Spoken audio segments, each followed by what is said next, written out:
Plus ambitieux projet d'énergie solaire et éolienne au monde, 400 milliards d'euros sur 40 ans, une immense centrale dans le Sahara pour fournir l'Europe et l'Afrique en électricité. Gilles Marinet, Daniel Lévy. Le désert marocain, soleil de plomb, température 50 degrés, et c'est là justement que réside une partie de la solution pour produire de l'énergie propre. Dans cette étendue sera implantée l'an prochain une centrale solaire, identique à celle-ci, déjà installée dans le sud de l'Espagne. Des panneaux semi-circulaires, hauts de 8 mètres, capteront un soleil 2 fois plus intense qu'en Europe.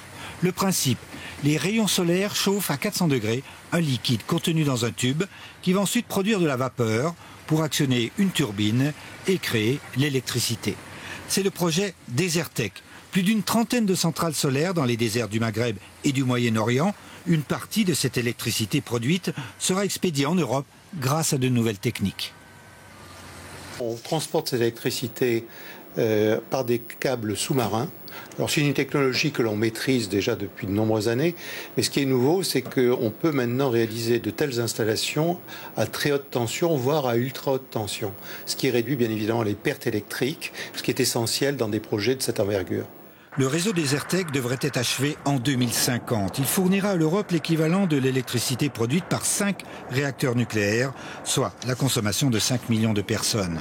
Un apport d'énergie qui ne couvrira qu'une partie des besoins européens, mais d'ici 2050, les panneaux solaires seront beaucoup plus performants et Desertec pourrait produire bien davantage que prévu.